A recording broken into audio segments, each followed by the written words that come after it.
네, 점상 시크릿 미리 보기에서 오늘의 점상 주제 함께 살펴보시죠. 글로벌 파트너스의 이성웅 이사와 함께합니다. 네, 어제 실적 발표가 나타났고 화장품, 그다음에 미용기기 쪽 기업들의 실적이 좋았습니다. 이 부분이 만약에 이번 분기의 일회성이라고 하면은 주가들의 강세 같은 경우가 좀 둔화가 되었을 텐데 실제 실적을 보니 그런 흐름이 아니었기 때문에 오늘 또 강세를 나타냄을 볼 수가 있습니다.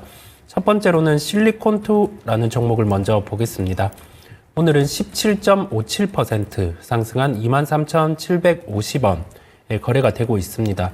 시가부터 강한 흐름이 연출되었고 어제 같은 경우는 상한가에 도달을 하는 모습이었는데 1분기 실적 같은 경우가 영업이익 기준으로 예상치 120억 정도를 상회한 240억의 영업이익이 나왔습니다. 그러면 우리가 여기에서 해석할 수 있는 부분은 연간 예상 영업이익이 한 1,500억 정도까지도 가능함이 열리게 되고요. 그러면 이 부분을 감안을 해보면 시가총액 1조 5천억에서 많게는 2조 정도까지도 상승이 가능합니다. 그렇다 보니까 그 부분을 안고 오늘은 시가총액 1조 5천억 같은 경우를 터치하는 흐름이 나타났고 보유하고 계신 분들 같은 경우는 시가총액 1조 후반 2조권까지도 상승이 가능하기에 보유를 하고 가셔도 된다라는 말씀을 종목을 통해서 드립니다. 두 번째로는 GSE입니다. 우리가 러시아 우크라이나 이슈가 발생을 했을 때 천연가스 가격이 상승하는 걸 봤고 그러면서 그때 주가가 반응했던 종목인데 오늘은 5% 상승한 3,880원에 거래가 되고 있습니다. 최근에 천연가스 흐름이 좋습니다. 어제 같은 경우 천연가스 선물 가격이 5%대 상승하는 흐름이 나타났고 최근 5거래일 동안 한 15% 이상 상승하는 흐름이 나타났기에 시장에서는 천연가스 가격이 바닥을 잡고 상승을 하는 게 아닐까라는 예상을 하고 있습니다. 해당 종목 같은 경우는 실적 중심으로 주가가 움직이기보다는 모멘텀이라고 일컫는 재료가 있을 때 주가가 움직이는 특성이 있기에 박스권에 대한 흐름을 열어두고요. 가격 저항 같은 경우는 4,200원에 위치하고 있음을 말씀을 드립니다. 세 번째로는 넷마블입니다. 게임주 같은 경우가 올해 주가가 부진한 상황 안에서 막상 1분기 실적을 열어보니 실적들이 다 좋았어요. 넷마블은 8% 상승한 71,100원에 거래가 되고 있습니다. 강력한 IP죠. 나 혼자만 레벨업 같은 경우를 기반으로 한 게임이 출시 당일 27개국 같은 경우에 매출 상위의 랭크가 되는 모습이고 20개국 중심으로 해서는 탑 10까지 들어오는 모습입니다. 그렇다 보니까 이 부분에 대한 실적 환산을 해보면 넷마블 기준으로는 한 8만원대 정도까지 상승이 가능한데 아마 이 매출 추이 같은 경우가 지속되진 않겠죠. 만약에 20개국 정도가 1위의 랭크가 되는 흐름이 나타나고 나서는 순위가 빠질 때 주가는 빠질 수 있음을 기억하시면 되겠습니다. 다음으로는 LNF입니다. 2차 전지 소재 중에서 오늘 상대적으로 초반에 주가가 강한 흐름이 나타났었어요. 지금은 4.46% 상승한 15만 7천원에 거래가 되고 있습니다. 하반기 실적 개선에 대한 기대감이 존재를 합니다. 지금 구간에서 매도 실익은 없기에 좀 반등세가 더 강함을 알 수가 있고요. 1분기 실적은 좋지 않았지만은 우리가 컨퍼런스 콜에서 미들 싱글 정도 이 정도 수준의 영업이익이 올해 가능할 것으로 좀 예상을 했습니다.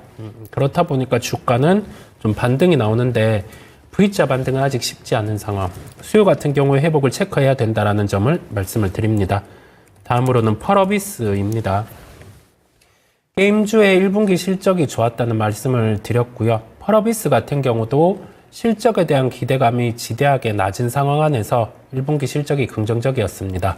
지금은 17.79% 상승한 39,400원에 거래가 되고 있습니다. 흑자전환 소식 같은 경우가 일회성에 기인을 했다라고 하면 주가의 반응은 단기적으로 그칠 텐데 이 흑자전환 같은 경우가 일회성이라고 하기보다는 IP에 대한 게임의 히트 같은 경우가 예전보다는 좀 나아지는 흐름이 나왔고요. 다음 신작 게임 같은 경우에 스케줄을 놓고 주가 같은 경우는 추가로 반응이 나타날 수 있음을 열어두겠습니다. 우리가 주가가 조정이 나오고 중기 추세선 같은 경우를 한 번에 넘어서는 경우는 좀 많이 없어요. 그렇다 보니까 오늘은 한 4750원 정도의 저항을 받고 윗꼬리를 달고 있는 상황인데 주가 조정이 만약에 3만 원대 중반 정도로 다시금 나타난다라고 하면 해당 종목 같은 경우는 매수가 가능함을 열어두겠습니다. 마지막으로는 데브 시스터즈입니다. 역시 게임주입니다. 데브 시스터즈 같은 경우는 1분기 영업이익을 발표를 했고 한 81억 정도의 영업이익을 발표를 했어요. 게임주들 중에서 영업이익률 같은 경우가 10% 이상 또는 10% 중반 넘어가는 경우가 흔치 않은데 10%대 초반 그 이상의 영업이익률을 시전을 했습니다. 그렇다 보니 주가는 오늘 8%대 상승한 54,900원에 거래가 되고 있는 모습입니다. 단일 IP 또는 이제 한 중복적으로 두세 개의 IP를 중심으로 실적이 계속 나오는 기업들 같은 경우는 여기에서 5개, 6개의 IP를 가진 그런 기업으로 나아갈 때 멀티플의 상향이 나타나게 되는데 아직은 그 부분에서는 좀 부족한 점은 있지만 실적적인 측면에서 영업이익률 개선 같은 경우가 일회성이 아니라 다음 분기까지 지속될 수 있는 정도의 매출액이 나왔기에 지금 보유하고 계신다고 하면은 목표가를 6만 원 선까지 올려서 보유를 하고 가셔도 된다라는 말씀까지 드렸습니다. 네, 이렇게 점상 미리 보기 시간에서 살펴봤는데요. 오늘 게임이나 로봇주들 상승 시동 걸고 있습니다. 그리고 엔터주들까지 저희 전략 이어가 볼 수 있을 것 같은데요. 자세한 전략 원하신다면 토마토증권통 유튜브 채널에서 이어서 시청해 보시길 바라겠습니다. 네, 이렇게 점상 미리 보기 시간까지 개장은 증권통 준비한 시간 모두 끝났고요. 지금 시장 탄력이 약간 떨어집니다. 그래서 결국에 코스닥 시장이 파란불을 보이고 있는 상황인데요. 이후에 토마토 증권통에서 전략들 이어가 보시면 좋을 것 같습니다. 그리고 오늘 금요일이죠. 미스터 진단을 방송하는 날인데요. 오늘 토마토 투자클럽의 김봉만 전문가와 함께합니다. 0221283388 하단의 번호로 전화 주셔서 종목명 매수가 비중 알려주시면 선정통해서 진단드리도록 하겠습니다.